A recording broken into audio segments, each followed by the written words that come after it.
Okay, so this will be the first lesson we'll have online, okay? So first of all, we'll do a simple revision on the frequency table and histogram. So let's look at this example. First of all, remember, read the question. So what is the numbers represent, right? So the following table shows the actual volume of 96 cartons of milk.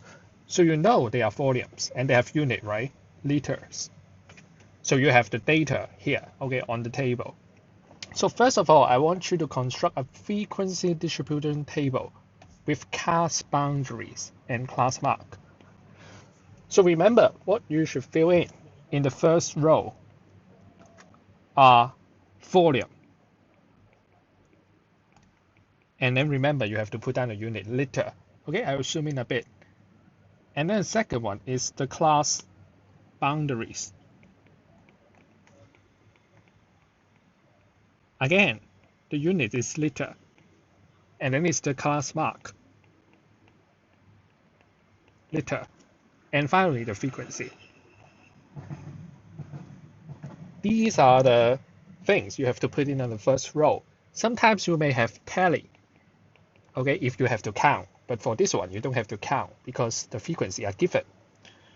So first of all, we just write down the volume given as in the question.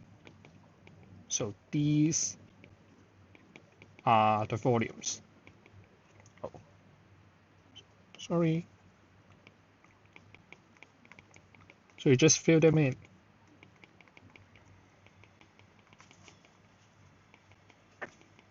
Okay, and then for the class boundary, okay, how do you calculate the class boundary? I've told you that, okay, you calculate the second class interval, this one first.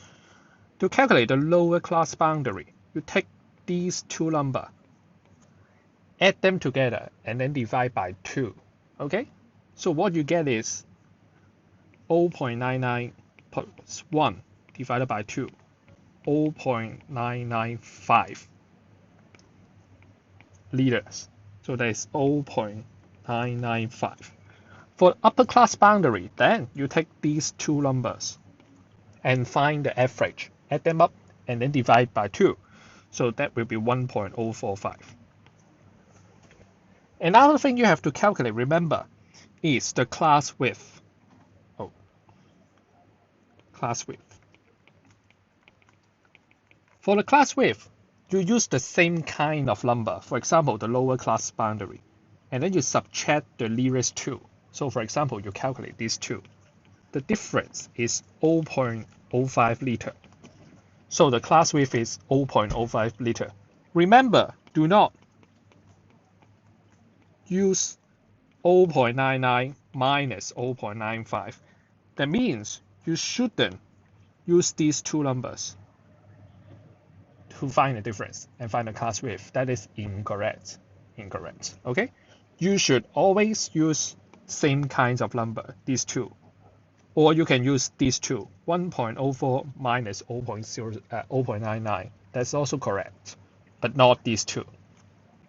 After you find the class width is 0.5, then it's easy. This is important. Then you just add 0.5.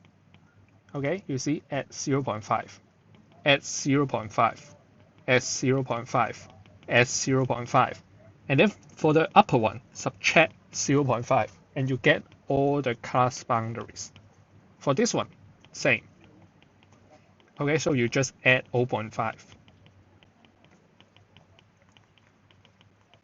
And then you can get all the class boundaries. For the class mark, so first of all, you find one of them first. Find the first class interval. What you do is you sum up these two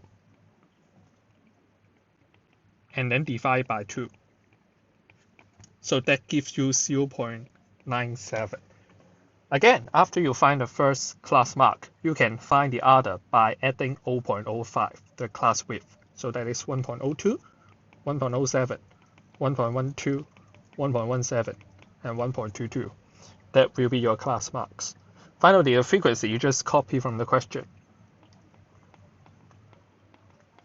Okay, that's it. So you finish the table. Okay, remember, find the class width, and the others can be done very quickly. Now we look at part B. Okay, part B. So now, we based on the frequency distribution table, we want to draw a histogram. Remember, step one is always, okay, I repeat, always, the title. So what do you fill in for the title? Remember, it's after the word the, here. Okay, look at the question. So what you fill in is just copy it. Actual volumes of 96 cartons of milk. Okay, that will be your title. And then, secondly, you fill in the vertical axis and the horizontal axis. For the vertical axis, it's always frequency. So you fill in frequency. For the horizontal axis, this time it's volume. So that is volume. I should leave some space here. Volume. And then unit, liter. Okay? And then now, you can draw the XY axis now. So for the X axis, for the Y axis, okay, here. And then for the X axis, is here. So you have to draw a broken line here to show that your X axis is compressed. Okay, so this is your volume and this is your frequency. Now, what you want to fill in is the scale. For the scale, we will fill in the class mark on the horizontal axis. So this is your first class mark, 0.97. Oh, sorry. And then that is 1.02, 1.07, 1.12, 1.17, 1.22. Okay, that will be your 6 class marks. For the vertical axis, you look at the largest number here. It's 34. Okay, you see 34. So we have 35 boxes here. So one small box should be 1. Okay, so that is 5. That is 10, 15, 20, 25, 30, and 35. Now you can draw the bar, okay, the height of the bar. So the first one is, let's see, 6. The second one is 20. Third one is 24. 34. 10. And finally 2.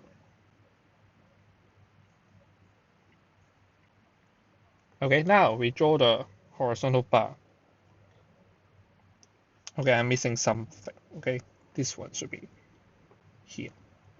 34. Okay, and then for the vertical bar, finish it off. So this will be your histogram. Okay, remember the fill thing is quite easy, right? You put in the class mark in the middle. Okay, first of all in the middle, here. And then be careful with your number. Okay, put down class mark for the horizontal axis and choose the scale for your vertical axis carefully. And then remember to fill in the title, frequency, and then this one is volume and the unit. And then you get 3 marks for this graph. Finally, if a carton of milk with the volume of 1.145 liter or above fails to meet the requirement, find the percentage of cartons of milk which fail to meet the requirement. So first of all, you see 1.145 actually is the class boundary here. Okay, I highlight it, 1.145. And that means this number actually separates these 2 groups. Or you can say actually it's here. This is 1.145. Now what I want you to ask is, carton of milk with volume above 1.145 fails to meet the requirement. So these fail to meet the requirement. And then find the percentage. Okay? So how do you find the percentage? First thing is write down required percentage equals So how many fail to meet the requirement? Okay, the red bar. So that is 10 plus 2. For the denominator is put down the total number of carton of milks. That is 96. And then multiply by 100%. So that should be 12.5. So that will be your answer. So this is the first video. I hope you have a understanding on how do you do the frequency distribution table, because this is important. Okay, all graphs require you to draw the table, and then how do you draw a histogram. And then on the video next time, okay, maybe a few days after, I'll talk about frequency distribution polygon and then cumulative frequency polygon. Okay, so that will be our first video. Okay, thank you for watching.